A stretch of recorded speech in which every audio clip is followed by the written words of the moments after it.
Hello, and welcome to the Common Geeking Program. We are a book club style podcast where each episode we discuss a different topic from our own geeky and nerdy perspectives.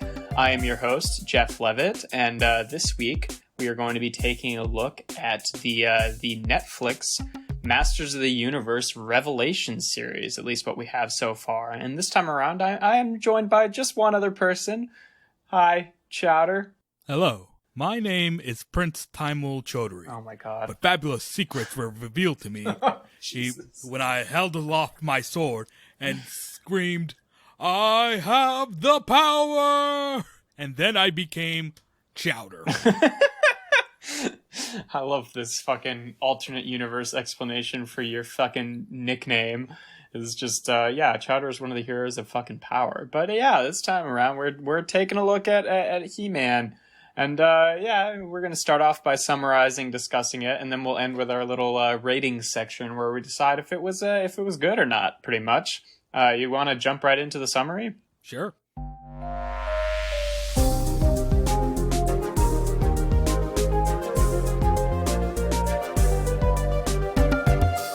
All right, so if you're unfamiliar with He-Man and the Masters of the Universe as a concept, it was originally it was a toy line created by Mattel, and it's one of those classic 80s franchises that was like toy first and then spawned like a television series and a bunch of stuff out of it.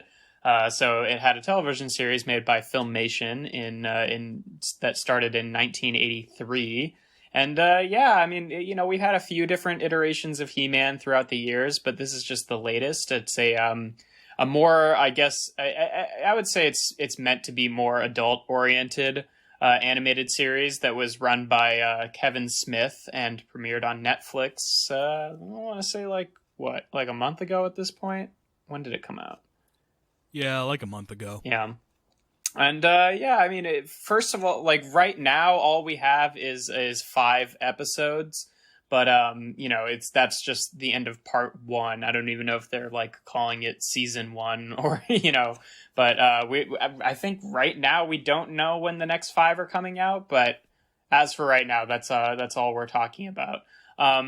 In terms of its connectivity to the original show, it's not quite, it's like a spiritual successor to the original show, but it's not quite like a straight up reboot either, because it is sort of like a sequel to the hypothetical reboot, right, of the original show, because it takes some things from the original Filmation series and like some lore things from like the mini comics that were packed in with the toys from the 80s. So there's like some connective tissue, but it's not enough to say like, oh, it's a straight up sequel to the original series or the mini comics. It holds a weird place. Yeah, it's sort of like fucking the newer what's it called? Fucking Alice in Wonderland movies, where they're not sequels to the old movies and they're not sequels to the books, but they're sort of sequels to this hypothetical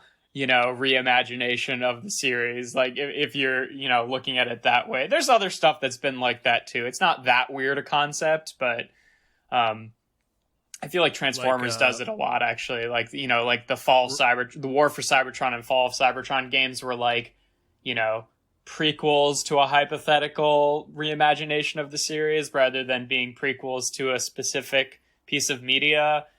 I don't know. I mean, that's a fucking niche example. I think if you understand Transformers, you probably already understand He-Man. I mean, my mind goes to an even nicher example of this movie from the 90s called Return to Oz, which is like yep.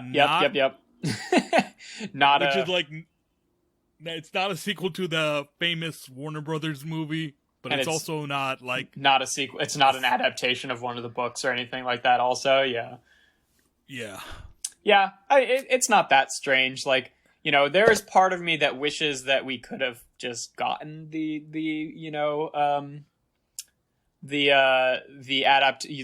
updated adaptation instead of the sequel to the hypothetical updated adaptation. But since they're mostly keeping in line with like most of the plots that you remembered probably happened, and the ones that didn't, they'll kind of fill you in on.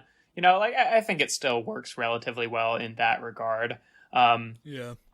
But yeah, I mean, they take like one of the threads from the original series, which like going back, it's like, oh, I guess there are threads that are left unanswered in the original He-Man, which is like, sure, yeah. I mean, it's because like the third season was like, yeah, it didn't not have He-Man but She-Ra. It didn't have a third season. It just Right. had She-Ra. Oh, Yeah. really? Oh, gosh, I didn't realize that. I kind of thought they ran simultaneously at one point. Yeah, that's what I thought too. But then, Huh. yeah, nope. Yeah, but I mean, because like, you know, like a lot of those shows from the 80s, it's like they keep making it until it stops selling well, which usually leads to like not having a like proper ending or anything, because it, you know, it wasn't for that. It's like an extended toy commercial for the most part, which is not to say it's not good, but, you know, it's not like something that they had like a planned ending for. Like a lot of the other shows are like that too, like leaving on like cliffhangers of just like, oh, this stopped selling, so we're going to stop making it, rather than like, oh, it's time for this thing to end. But yeah, I mean, to get into the plot of Revelations, or just like several shows where it's just like, fuck you, you're successful. Doesn't matter. We're canceling you anyway. Sure. Infinity Train. Yeah. Owl House is like getting like a shortened season 3. It's like 3-hour-long episodes that are, or three long episodes that are the equivalent of like 6 episodes. So that sucks. that's just, yeah. Yeah, that really sucks. Yeah, cartoons get kind of dicked over a lot for a variety of different reasons. And while like stuff like that is not really exactly in the same vein as like, you know, those 80s cartoons that really were just like a vehicle for selling the toys, it still sucks. But you'd think something as successful as He-Man would have gone longer than 2 seasons and a spinoff.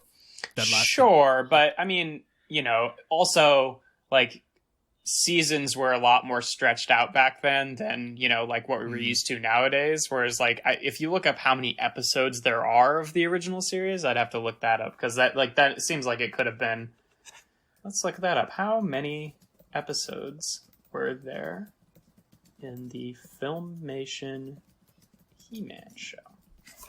130. So that's like that. Oh wow, that is a lot. I didn't even realize. Yeah.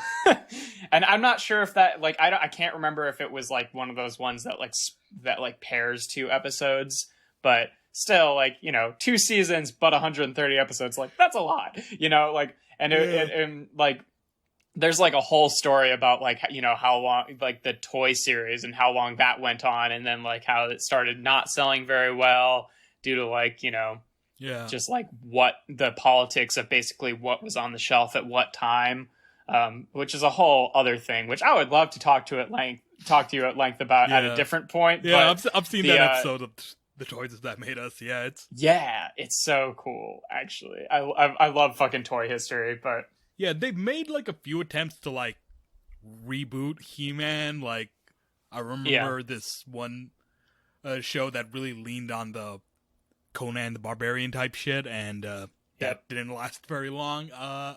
The 2 that I'm thinking about is like they did the New Adventures of He-Man, I think it was called, which was super not well received, because it was like, oh, it's like He-Man but in space, and he's got a ponytail, and it was like a complete reinvention of the character, and like the entire concept, which I don't know a lot about that show, but one thing that I do know about it is that people do not like that show very much. And there one that was more well received, which was the 2002 reboot, which was kind of like following the 2002 reboot. That's the one I'm thinking of. Yeah, there was like a big like, you know, early 2000s nostalgia boom for like a lot of those like 80s shows and stuff like that. Like Transformers had reboot then, Thundercats had a reboot then.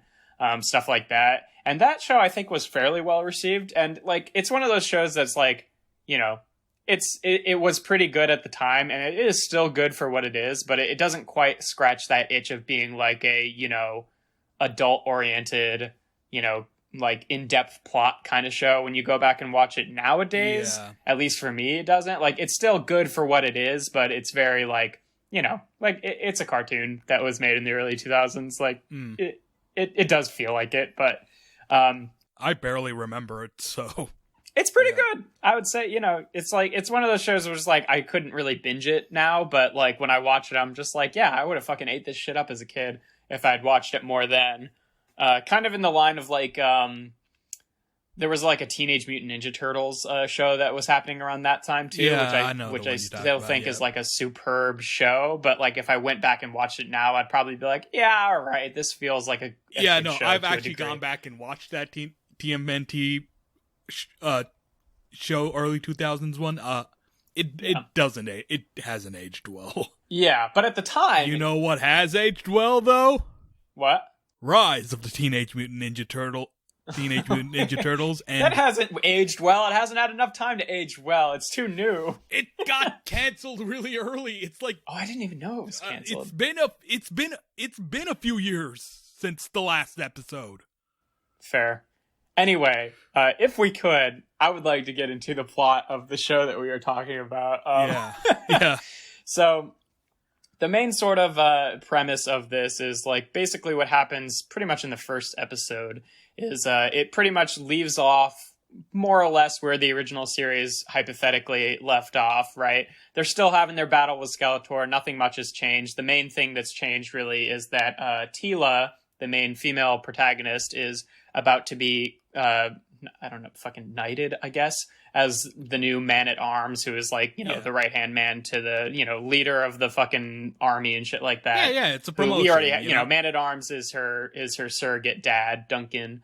And so they're all at this big party to crown her as, or not crown her, but you know what I mean, to make her a new official man-at-arms. I think the word they were using was coronation.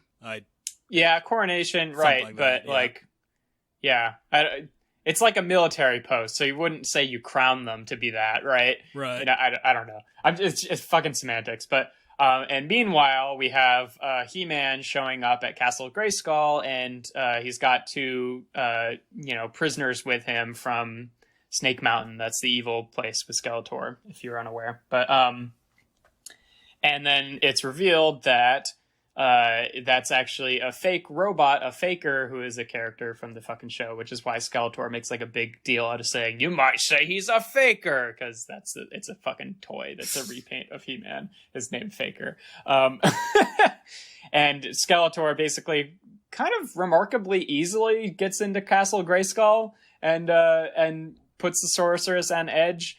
And then, you know, she calls He-Man to show up, who is Prince Adam, and the secret is only known to, 4 people know the secret is Duncan, Cringer, aka Battle Cat, and himself? No, the queen knew. Yeah, but they don't list her. Like, that's kind of a... No, like, I'm pretty sure they list her. Sure... Yeah, four people. I don't think... We had Man-at-Arms, Cringer, the Queen, Orca. No, the Sorceress. The Sorceress is the 4th one. Because the Queen knows, but He-Man doesn't know that she knows.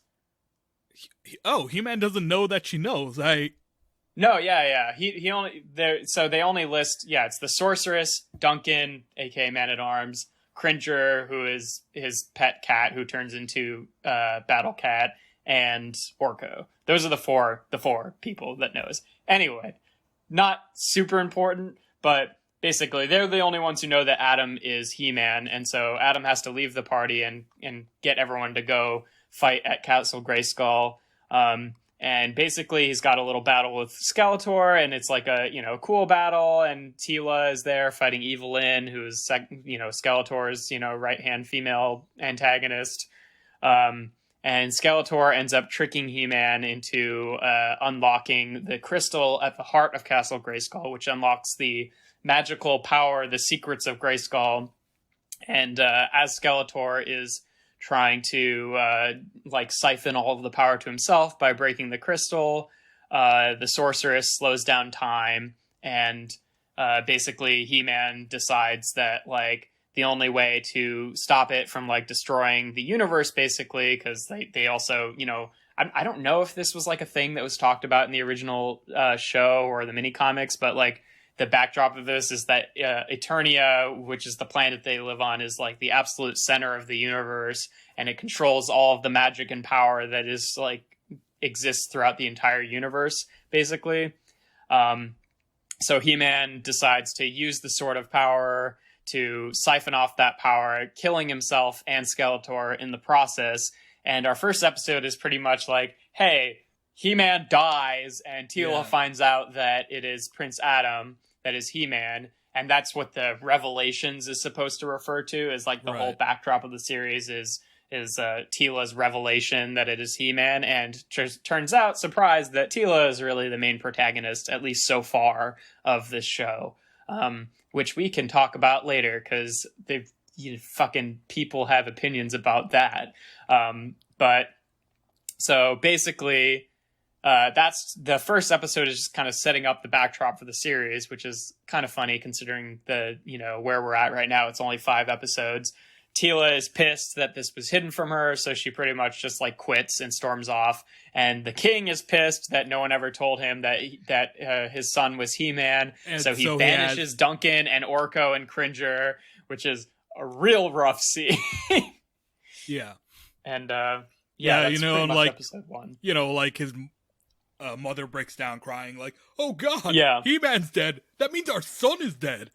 Right, and he's just, and like fucking Randor is just like, bummer, He-Man's dead. I guess he'll join his fucking brothers, the Paternia, and Marlena is just like, bro, that was our fucking son. And he's like, what? Yeah, no, that was I think that was pretty good.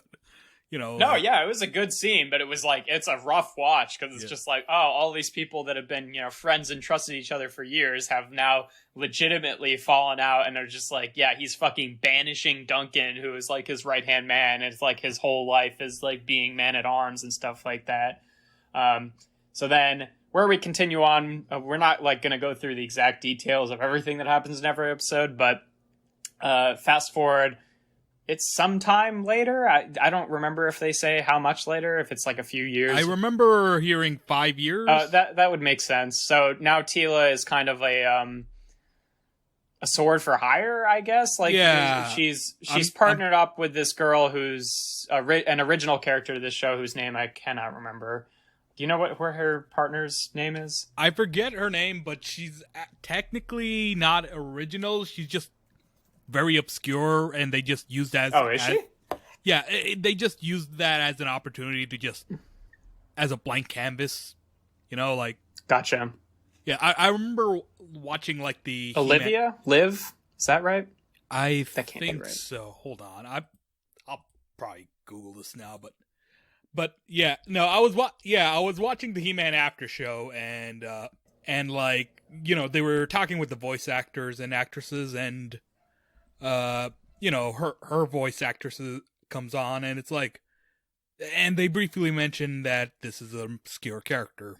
I'm fucking stupid. I just typed in Revelations cast, and I'm like looking at all these characters, and it's like, I don't fucking recognize any of these names. Where the fuck is He-Man and Skeletor? It's fucking Revelations. It's a different thing.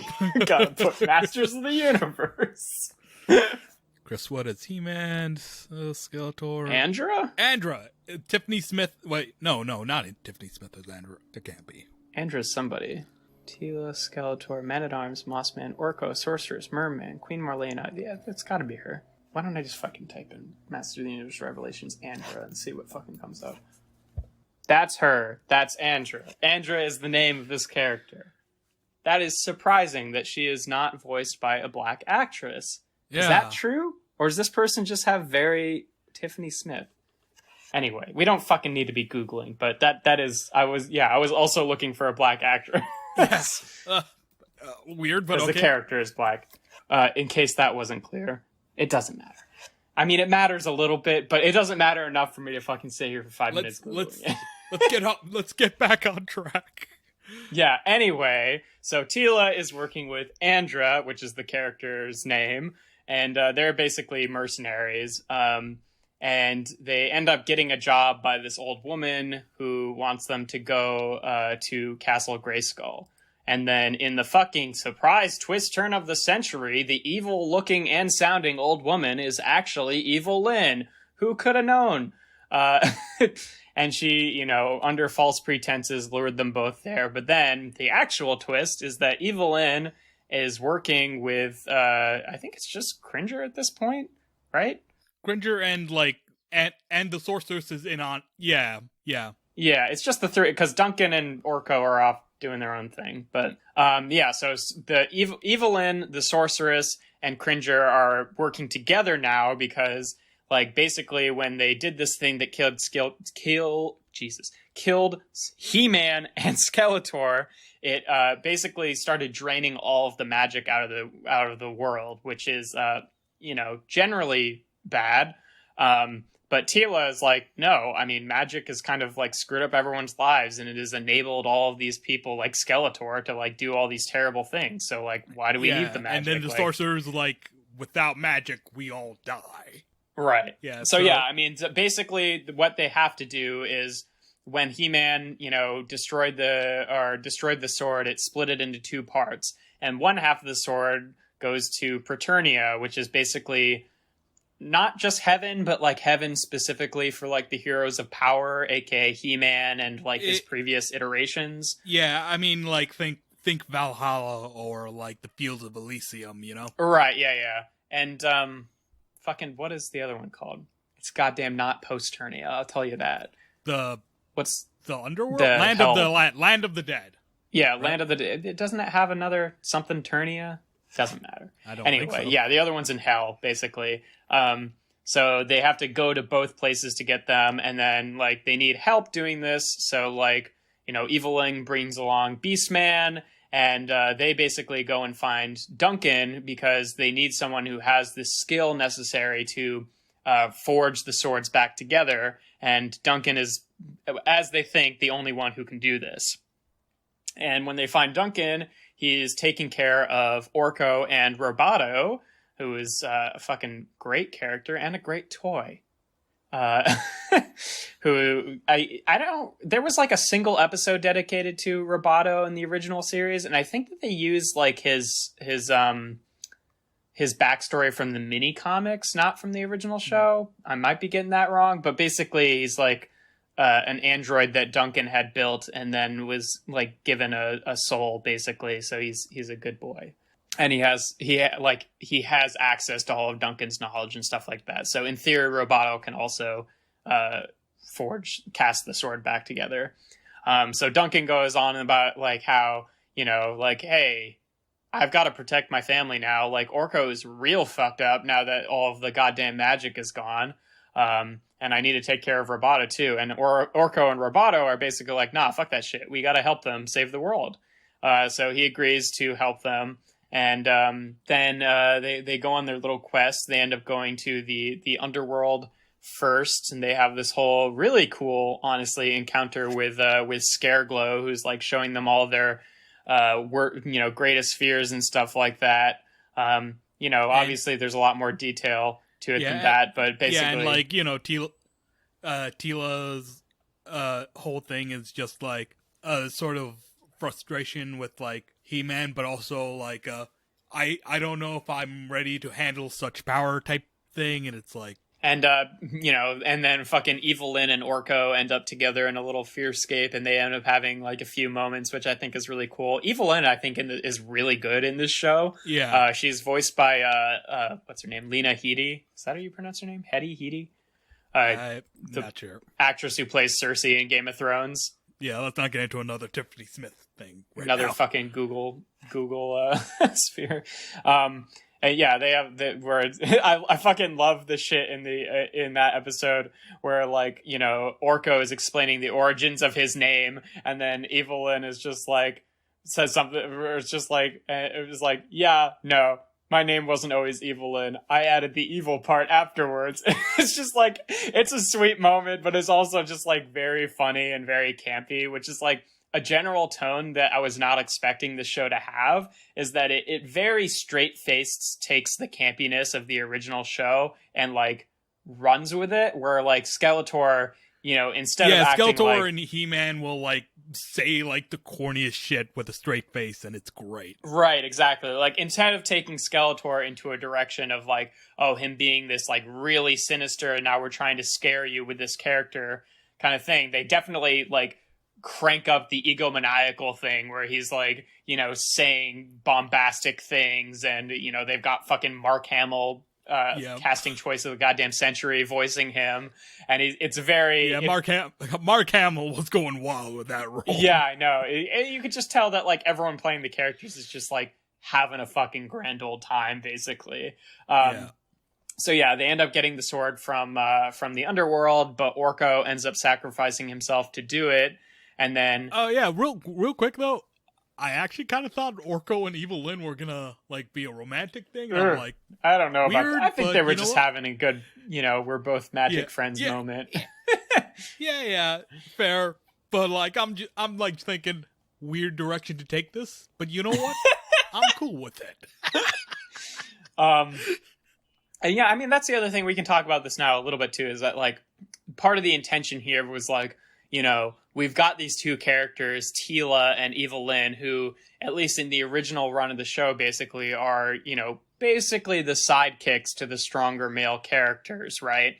Where, like, Teela is, like, doing everything for He-Man to support He-Man, and Evil Lyn is, like, in love with Skeletor and does everything for him. So the show is kind of asking this question, is like, oh, if you remove the characters that, you know, like, it's kind of a weird sexist betrayal to have the female characters just, like, you know, fawning over the male characters the whole time. So if you remove the male characters from the equation, like, what are these two characters actually about? Which in concept, I think is really interesting. I don't know if it was executed perfectly, but in concept, in concept, it's like, yeah, I dig that. In execution, it's like, at the end of the day, Teela's ultimately motivated, even if he's not around, by right, exactly. He-Man. And like that's why I think which not like they think I think they do a better job of that. Done poorly, but I think they do a better job of that with Evil Lyn too, because also like if you look at where those two characters started out, like even in the original series, like Teela was always like a, you know, like a strong character on her own for the most part, and so was Evil Lyn, but Evil Lyn was much more like closely motivated by, you know, doing things to help out Skeletor, whereas, you know, Teela didn't even know that He-Man and Prince Adam were the thing. Like, you know, like whenever He-Man showed up, she's like, hell yeah, He-Man, I'll help you out, but it wasn't like, oh, I gotta get back to He-Man and find you know what I mean? Like there is a difference there into the, like, where those two characters started. But anyway, we can get into that a little bit later some more.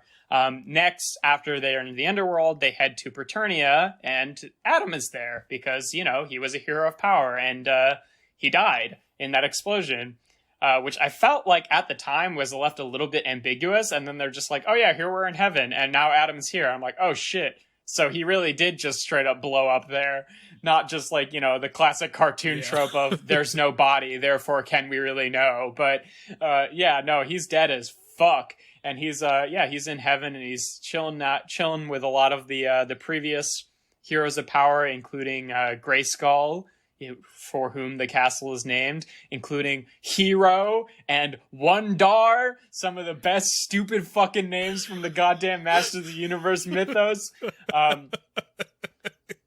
Hero. So they spend a little time there. Basically, you know, Teela has her time to kind of hash it out with Adam and come to, you know, to come to terms with, you know, him not telling her, and then him also being dead and stuff like that. Meanwhile, now that they have both the swords of power, because He-Man just kind of had the other half, because, you know, he's He-Man. Roboto, because Duncan went off to he didn't come with them. He went off to do something that I can't remember, that is just a vehicle for getting him out of the plot for the most part. Yeah, which is like, man, he, like, the few moments where they did show him off, he was a fucking badass. And they have fucking what's his face. You know what? I'm not gonna fucking the guy who plays fucking shit. I can't remember the fucking character's name. He's another goddamn Game of Thrones actor, but he plays him really well. And yeah, he's great. And basically, what ends up happening? Liam Cunningham plays Man-at-Arms. I can't remember the name of the. He's like the fucking dude who like lost a few fingers in Game of Thrones. Who's like Littlefinger. No. He plays who fucking God. I can't even. It's been fucking a minute since I've seen Game of Thrones. Okay. Let's move on. Yeah. Anyway, it doesn't matter. He's a great actor and he plays this character very well. But so he's not there. So Roboto is the one who's forging the swords back together. And throughout the process, basically, it involves this like superheating thing, which ends up basically having Roboto sacrifice his life too, which is kind of rough to fucking have 2 episodes in a row where fucking characters have, tragic deaths where they sacrifice themselves. Like, even from a writing standpoint, like, it's just a little weird to have 2 episodes in a row like that. And also, I'm just fucking saying, they had to go to Duncan and be like, hey, can you help us? And he's like, I can't help you because I have to protect my family. And then they bring his family along instead and get them both fucking killed. What the fuck? Yeah, that's going to be an awkward conversation with Man at Arms there. When they fucking get back, Duncan doesn't even question that they're not with them. I mean, Duncan was in the middle of a fight, so, Yeah. Fair, but anyway, hopefully they'll fucking have a conversation about that in part 2, but it rubbed me the wrong way when I was like, oh shit, Orko and Roboto both died, and that's who Duncan was like giving a shit about protecting at this point. What's gonna happen when they're gonna get back? And Duncan's just like, oh shit, Adam, what's up, my man? Because they get the Sword of Power back together at the cost of Roboto, and basically, Adam decides to go back with them, and the other heroes of power explain to him this, like, hey, you only get this shit once. Like, if you go back and then you die again, He-Man or no He-Man, you're just going into the ground like everybody else. You don't get to go to fucking Preternia, Valhalla. And he makes the sacrifice of saying, like, yeah, that's chill. I have to see this thing through and fix, like, the problem that me and Skeletor created, basically. And then they get back, they have their moment, and fucking we're about to fix all the problems.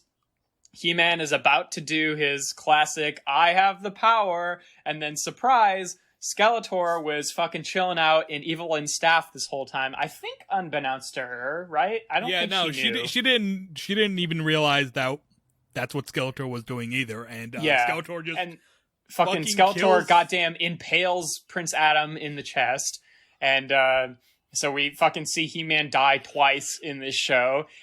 Which is... I'm going to have opinions about this because I don't think it's... I don't think that he's going to be dead, first of all. Because that would be a really fucking bold move. To not just kill He-Man once, but to kill him twice and then to also make a point of saying, hey, if you go back, you don't get to come back to heaven, and then 5 seconds later stabbing him in the chest. Like, that would just seem kind of malicious from the writer's standpoint. Yeah, but here's the thing. In the after show, Kevin Smith, I know, he starts off by saying, we killed He-Man twice, but he's put out other tweets and stuff and saying, like, don't expect He-Man to be dead and gone for good. And I think he won't be. Yeah. It sort of felt like okay, let me just get through the last few sentences of the plot, and then we'll get into that, because that's, I think, the thing that we're probably going to be talking the most about.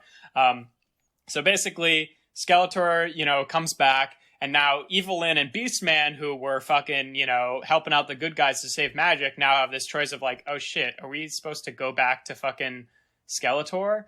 And they both decide to do that. So I'm guessing there's going to be some more character arcs with Evelyn, especially. Because, like, Beastman is just kind of, like, there. He's not really, like... Yeah. I mean, Evelyn has, like, a really great line where it's like, sorry, I was starting to like you. And it's like, oh, wow, villain mode is back on. And it's like, wow, I just fucking also... Okay, I love that, like, in the first episode, like, all the characters have their, like, classic designs, right? That are very much inspired by, like, their original incarnations and stuff like that. And then they've redesigned the characters a little bit in this 5 years later setting, right? And now, Beastman, who usually has, like, the skin on his face is just skin, and then he's, like, fur over the rest of his body. In the 5 years later, his entire body is fur. So does that mean that Beastman has been shaving his face this whole fucking time? I think so. Because that is a question, that is an answer to a question that I never asked, and I'm kind of happy that they asked that for us. But anyway, so Skeletor fucking impales Prince Adam and takes the sword, and he fucking decides to, make himself the new hero of power, and he turns himself into Skelegod by doing the Eye of the Power and all that shit. And the power! That is where it fucking leaves off. So this is our big cliffhanger. If you were watching this show and you were sad that there wasn't enough Mark Hamill Skeletor in it, I'm pretty sure he's going to be quite present in the next part of this show, which I would guess is also going to be the case for Adam, even if he's not He-Man. I'm guessing that he's going to be okay and maybe like too weak to do anything, because like even without being stabbed through the chest, like he kind of can't do shit as Prince Adam. So that's where we left off. The big controversy surrounding this show, and like I follow a Masters of the Universe fan page on Facebook just because like recently I started collecting some of the toys, so it's helpful to like be a part of a Facebook group to like see when stuff is hitting shelves and things like that. And there's like a lot of like really toxic man boys on that Facebook group, and it's like the fucking demographic of people who were excited for this show too is also like middle-aged white dudes, so like already not starting from a base of like a hugely tolerant group. But there's been a lot of pointing with the success of She-Ra, mm-hmm. That She-Ra show, and it's like they got their shit in a bunch. They were already looking for something to bitch about. So, yeah, I mean, I was seeing like a lot of excitement before the show came out, and then a lot of like rage after the show came out. To be fair, I think I saw equally as many. There were just YouTube grifters who were like, okay, I need money, so I'm gonna find the first women feminist bullshit thing, and just bitch about that. And, And also, like, in that regard, there was a lot of hate in that regard before the show even came out. But, like, basically, like, there's a few different camps of people, right? Like, basically, a lot of people on the most extreme side are just angry that, that Teela is the main character, and she shaved her head, and like she shaved half her head, and now she's got this other character that she's with who like she may or may not be gay with. I feel like that's kind of implied in the show, that it's not said outright, but like I think it's fair to intuit that the two of them are in a relationship. But it's a lot of people basically. If nothing else, they're very close. Yeah, but it's basically it amounts to a lot of people like pointing the finger at like woke pandering is a term that I've seen a lot. Basically just like, if anyone writes anything that is even a little bit progressive, it must be just trying to pander to the liberal audience, not at all because like maybe the writers actually believe those things. I don't fucking know, Or maybe the writers just want to run with the character who didn't get a lot of, who has like some dangling threads, and it's like, hey, we've got something to work with. Because the other thing too is just like, it's always been He-Man and the Masters of the Universe. Like, the whole fun of, like, the toy line and the whole show is that, like, it gives a spotlight to a lot of weird and zany characters. So it doesn't inherently, I think, kill it to remove He-Man majorly from the equation. Like, I agree with the camp that it's like, hey, I'm watching a new He-Man show. I would like to see He-Man in it, right? Like, that makes more sense to me than just being mad about there being a female character. But, I think, like, they have the capability to kind of run with it a little bit more just because, like, they didn't even call the show He-Man and the Masters of the Universe. It's called Masters of the Universe Revelations, right? So it's already meant to be setting up a focus on more people. In that regard, I don't think that they do a ton of that. I mean, they get to put highlights on characters that didn't get a lot of love originally, like Scareglow or Roboto, but like, or Merman. Yeah, well, yeah. I mean, the the merman scene. I mean, he doesn't get he got to come in and like do shit, which is yeah, pretty it's cool. fair. Also, can I just fucking say that goddamn unironically, the funniest shit in the world to me is fucking Triclops and Trapjaw starting a fucking techno cult in Skeletor's absence.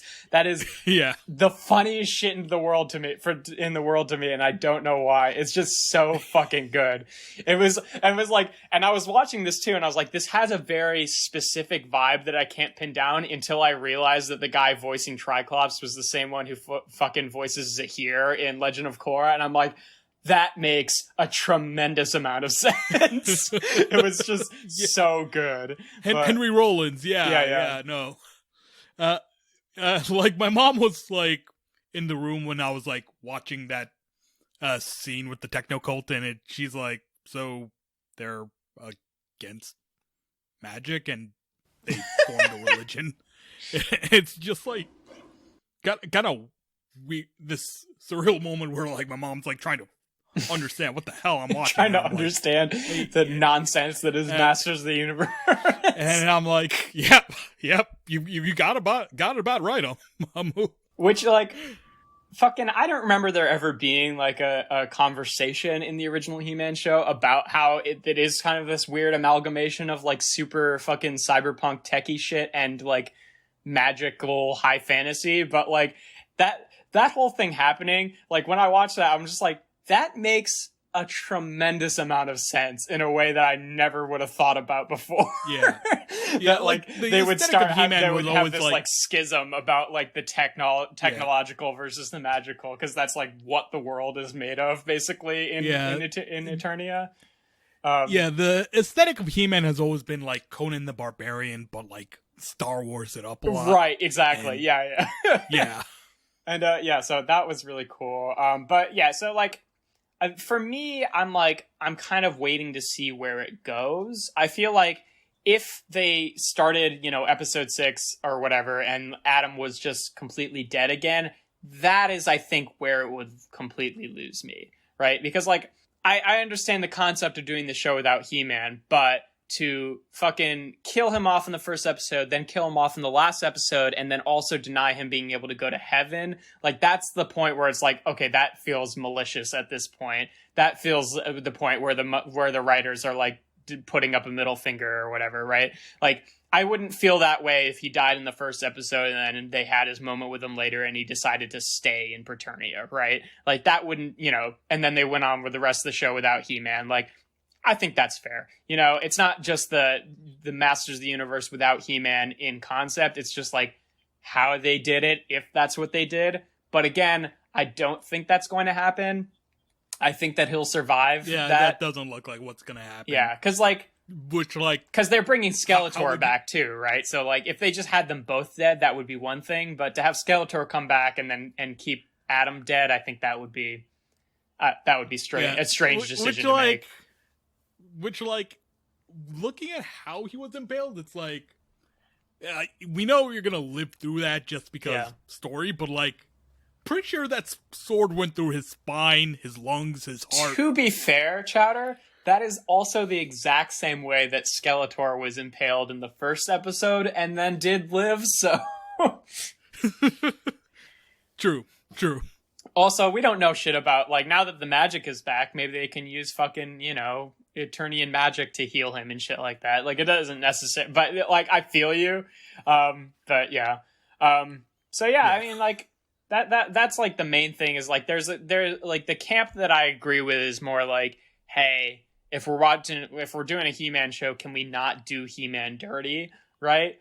The camp I cannot get behind is the ones that are just mad about it because like Teela is the leading character because she's a woman and shit like that. Because like I think that there are legitimate complaints to like the way that they did it, but there's also a lot of really illegitimate complaints that people are latching onto. I mean, it's always reassuring to know that they're just so small that despite how loud they are, it's really not.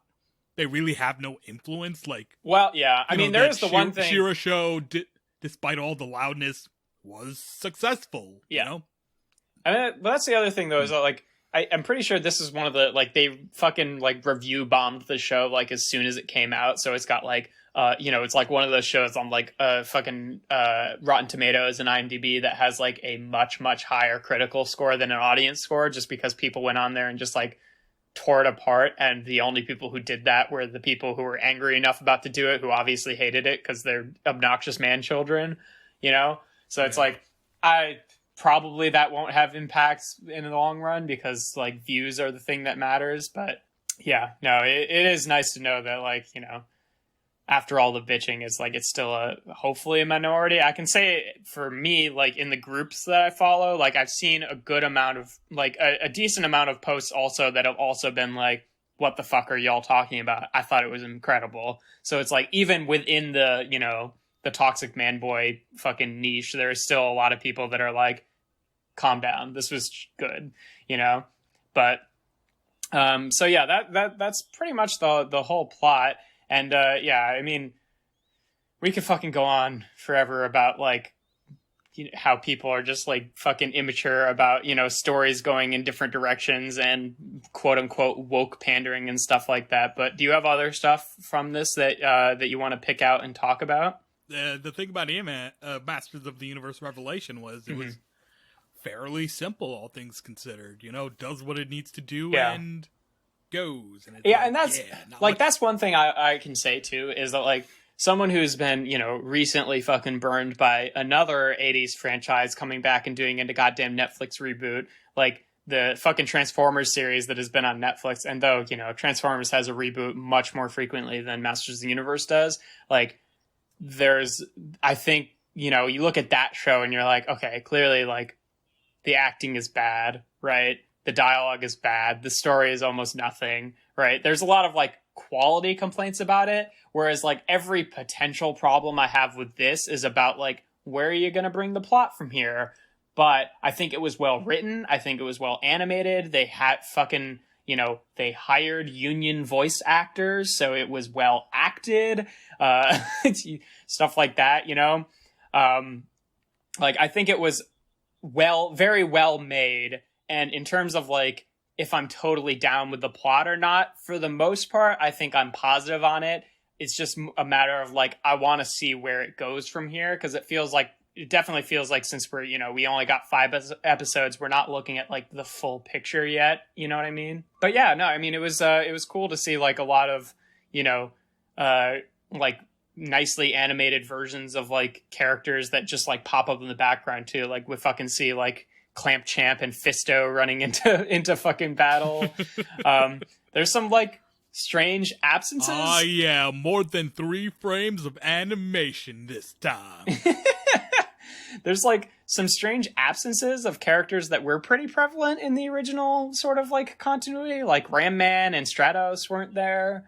There was no Man-E faces, which rips my heart out because I fucking love Man-E faces as like the dumbest shit you could fucking come up with in your entire life. Fucking Man-E faces.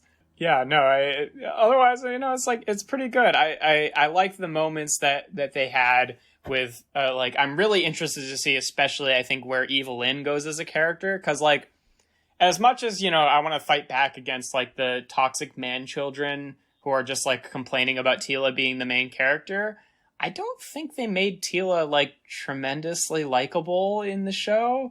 Like...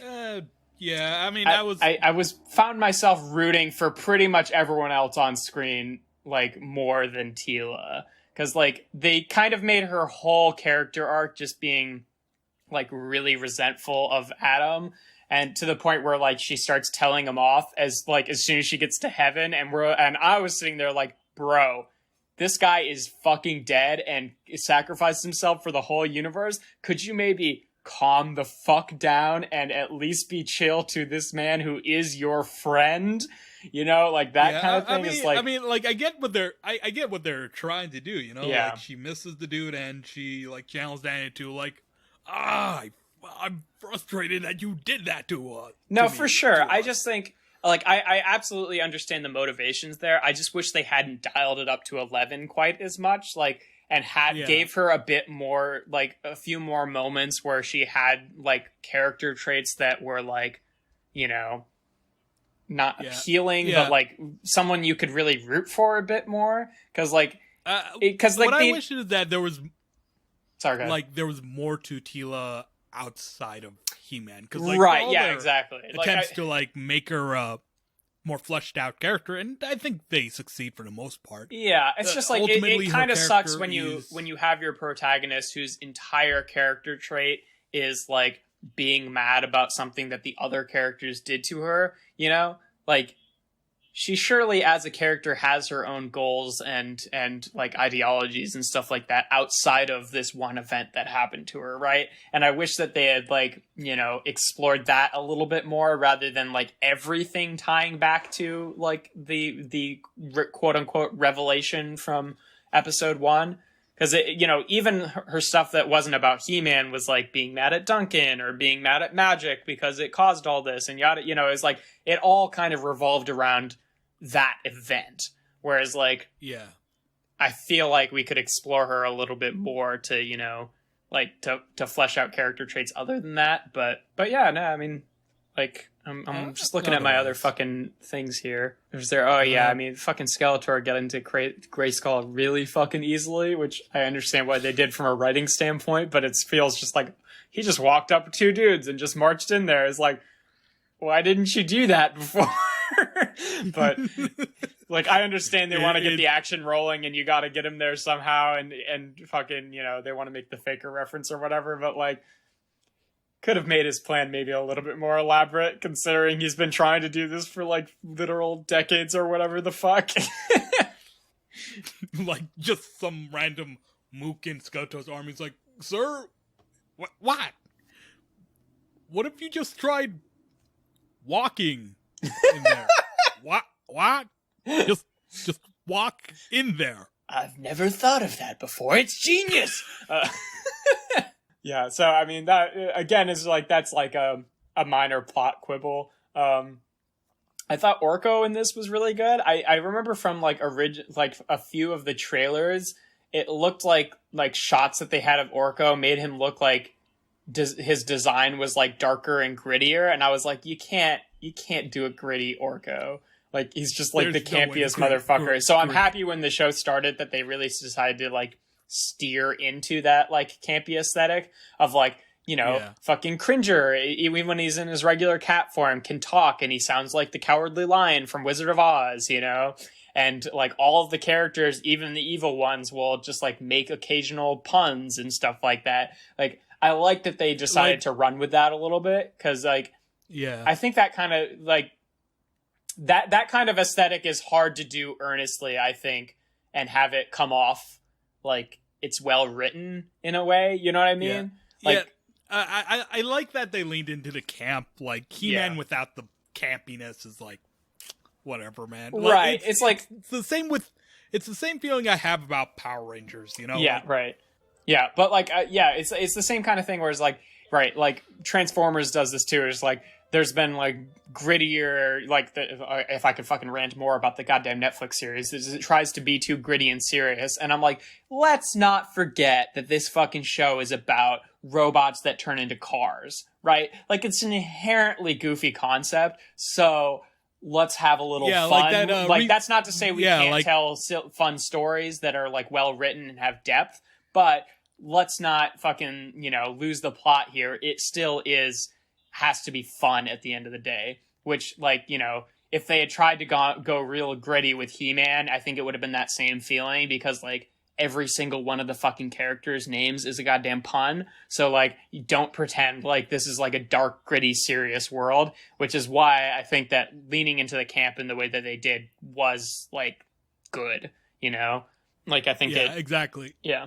Like I like that Power Rangers movie was like so self-serious that it's like, guys, it's Power Rangers. Like even the Japanese Super Sentai shows, which do like have some dark plot lines, are still campy as fuck. Yeah, dude. And like, they're not mutually exclusive is the thing, right? Is that like, you know, there's been like I don't think I would enjoy Transformers as much as I do personally if every version of the show was just like nonstop camp. You know what I mean? It's the fact that they can do it doesn't even have to necessarily be campy as long as it still acknowledges that it's fun. You know what I mean?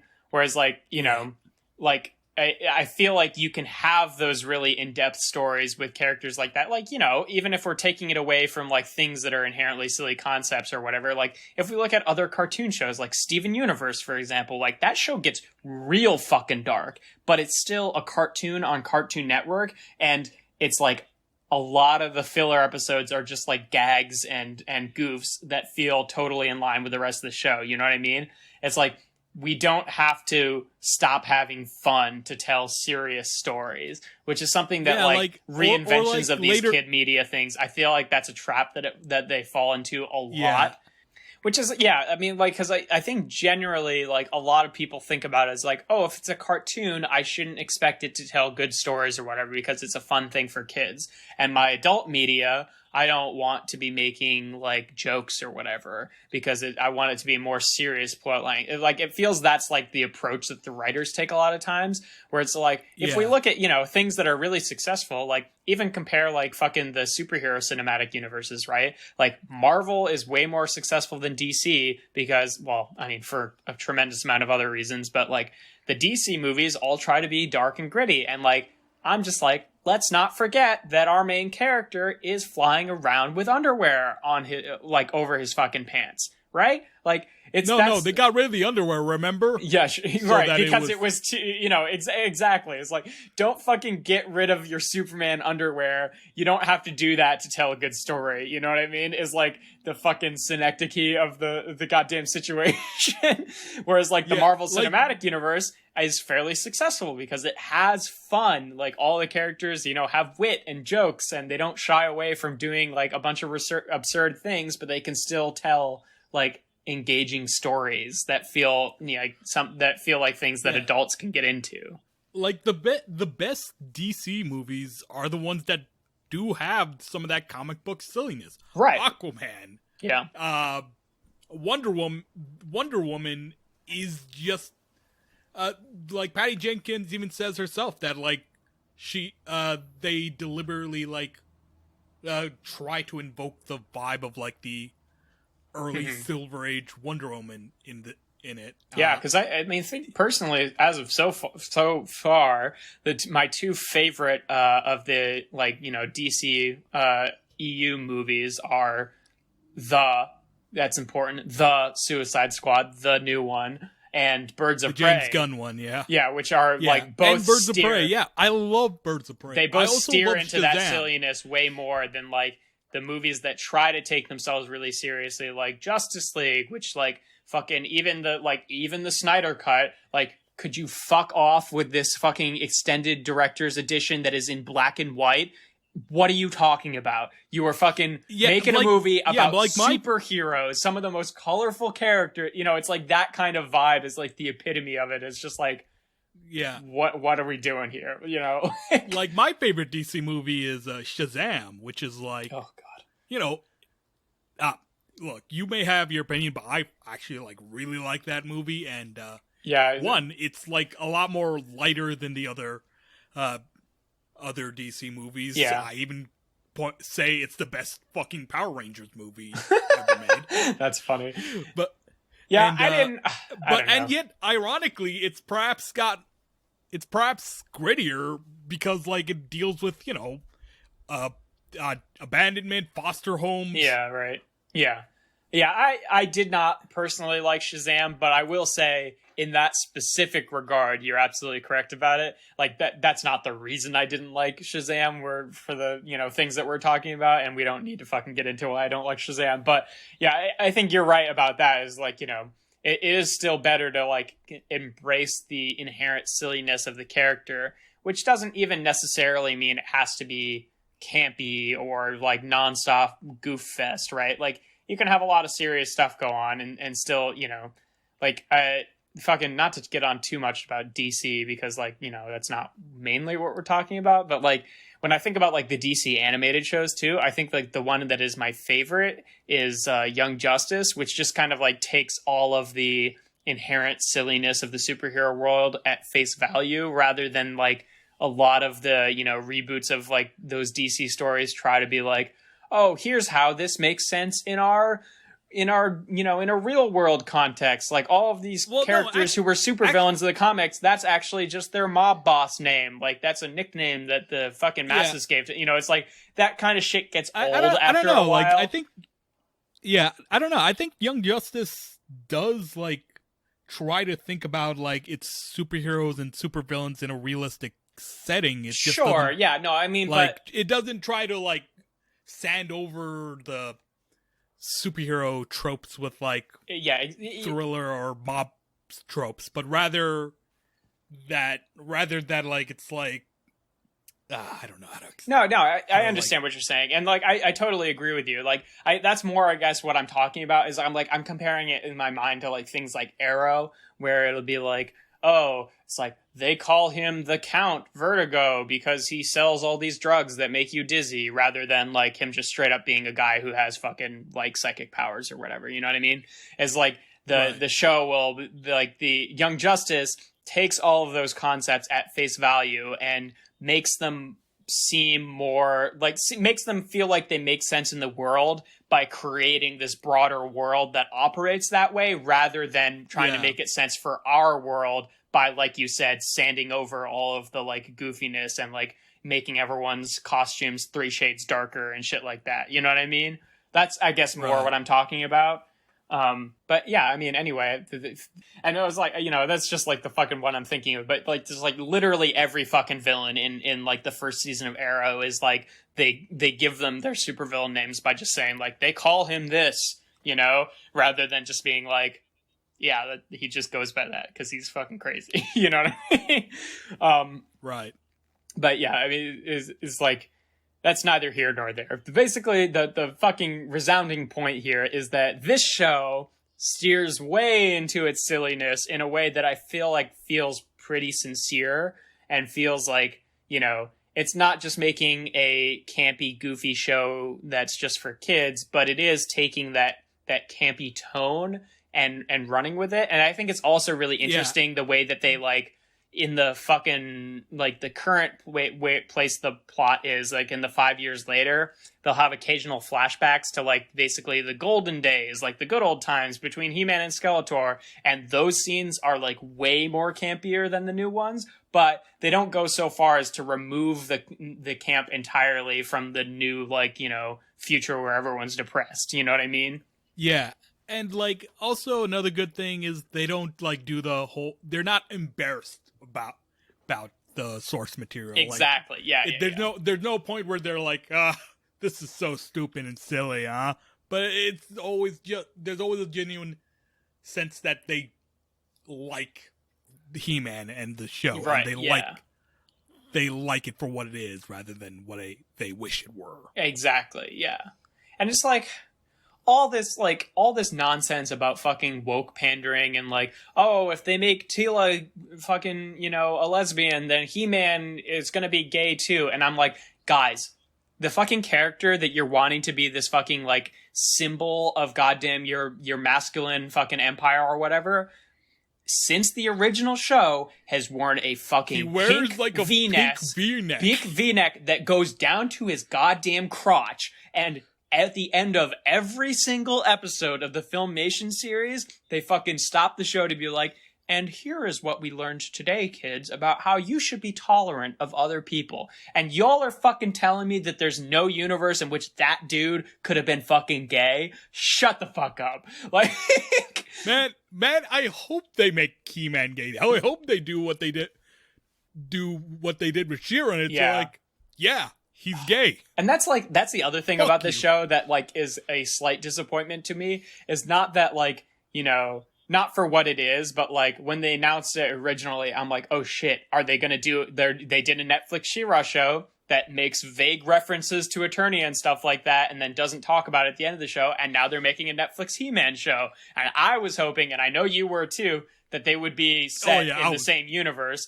And it does make me sad that that show doesn't exist, but that, it's very clear. No, that was my biggest disappointment. But it's like, well, you can only take what you get, and what we got is not bad. Right, and like the show, like, it doesn't, immediately from watching it is like, oh, this is not that. This is not in that universe. Like, you can tell, like, obviously the animation is different, but the tone is different. It sets up different, like, world building rules and stuff. Like, it's not connected. And I would like to see a show that is connected, but, I'm not going to judge this show for not being that when it was never intended to be. I just wish that existed. Right. The one thing is, like, in terms of talking about that, in terms of, like, talking about, like, people being disappointed that they wanted a new He-Man show and then they feel like it's more of like a Teela show, at least so far. I will say that the trailers for this show feel a little bit misleading going back and watching them. Yeah, like, they show off He-Man and Skeletor a lot in those. Yeah, clips. And it's like almost all of the clips are from either the fucking the battle in the first episode where everything is more like classic reboot of the original show, and like the flashback scenes and stuff like that. And it's like, that does feel a little disingenuous. Like, I get that, you don't want to ruin the plot outright by saying, like, here's He-Man dead.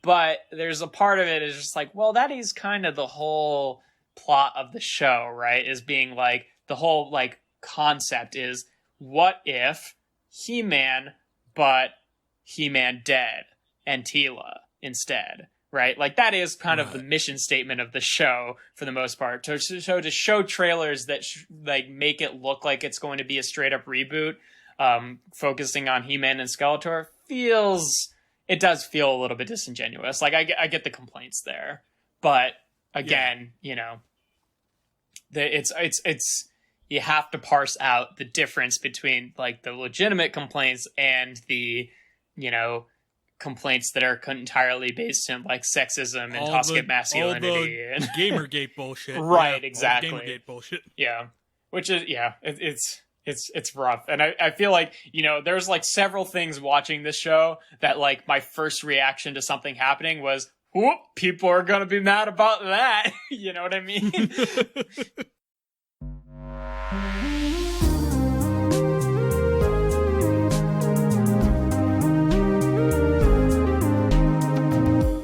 I mean, let's move on to the ratings. Yeah, I think that's what I was about to say. There we go. Yeah. So I think that pretty much covers us here. Thank you, Chowder, for a very nice discussion. And now we are going to be moving on to the ratings section, where we will powerful discussion, I would say. Huh?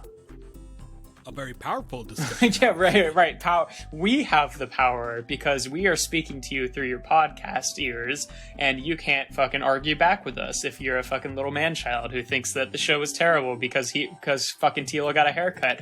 We're the ones with the power here. The only thing you can do is shut off the fucking program, which honestly you probably did fucking like 30 minutes ago if you're in that camp. But we're going to be rating the topic here today and just talking about if we liked it or not, which you probably got a sense of already. But what do we want to rate it out of on a scale of 1 to 10? I don't know. We could just fucking be boring and say like fucking Swords of Power or some shit, or fucking 1 to 10 lessons of the day. 1 to 10, I like that. 1 to 10 lessons of the day. I want to bring it back somehow to the fucking techno cult, because I don't think, like, I've said it out loud, but I just want it to be properly communicated how much I fucking love that subplot. I guess the first lesson could be about the dangers of cults. Fair. Yeah, and that really says a lot about the overall fan base that is really angry about the show too. If you think about it. And the second lesson can be being safe with technology. Yeah. Anyway, yes. 1 to 10 lessons of the day. How do you feel about it, Chowder? Let's see. As you can all probably guess, I enjoyed it. Again, like, I feel like Teela, despite their attempts to flesh her out, can come off a little bit thin at times. Yeah. I think the art style looks good. I like the action sequences. Mm-hmm. I like that they strike that proper tone where it's like, yeah, it's campy, but also, yeah, action. So yeah, I'm gonna say 7 out of 10 lessons of the day. All right, that's fair. Yeah, and I'd say I'm landing pretty much in that similar camp. For me, it's like everything about the show, like you mentioned, like the casting, the acting, the animation, the dialogue, all of that stuff I adore. I think it was fantastic in that way. When it comes to the plot, I think I mostly liked the plot. There were a few like minor issues, like, you know, I don't really like that they 2 episodes in a row killed Orko and then Roboto. Thought that was kind of rough. But the rest of my feelings about the plot are really, really dependent on where the rest of the series goes, because it does feel like we're looking at like a halfway point at the very most, you know what I mean? Whereas like, you know, I feel like where the show goes could completely make it or break it for me. It's like, so far, the tone and the way that it is, I really like. But if it goes to some like totally like whack places in the plot, I feel like that could kind of crush the whole thing for me. But if it makes it through like with a good plot, that would also elevate it that much more for me. So it's sitting in this weird place where I'm just like, I kind of don't know yet, but I'm kind of sitting in that 7 to 8 range right now. Probably I'd say 7, and then let's like, you know, if the plot goes to places I really don't like, then it would probably drop to like fucking, you know, a 5. And if it goes to places I really like, then it'd probably get up to like a 9 or a 10. That's kind of how I'm feeling about it right now. So for now, it's safe is to say 7 and agree with you. But yeah, that's pretty much all we have for you guys today. I need to open the document that has the rest of my script.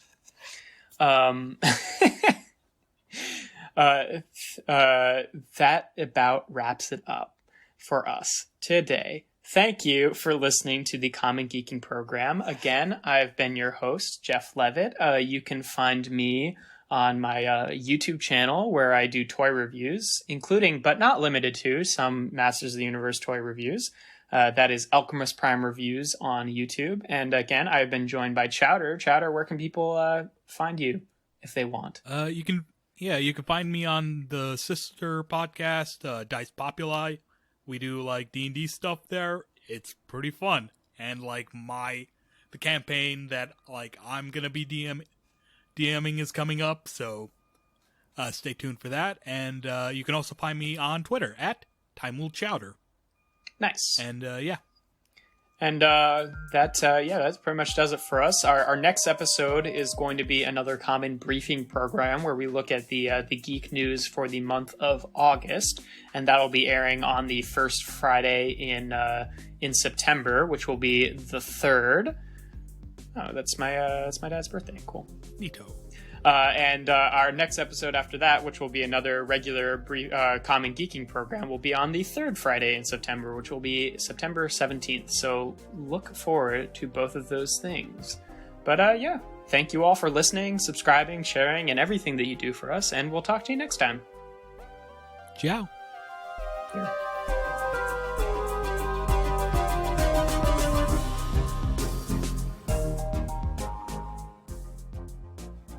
This episode of the Common Geeking program was hosted by Jeff Leavitt, joined this episode by Taeemul Chowdhury. The Common Geeking program was created by Jeff Leavitt and Colin Ketchen, with music by Colin Ketchen. This episode was edited by me, Taeemul Chowdhury. You can find us on Twitter at Geeking Program, or our website, commongeekingprogram.com. As always, thank you for listening. Stay in touch, stay tuned. Ciao.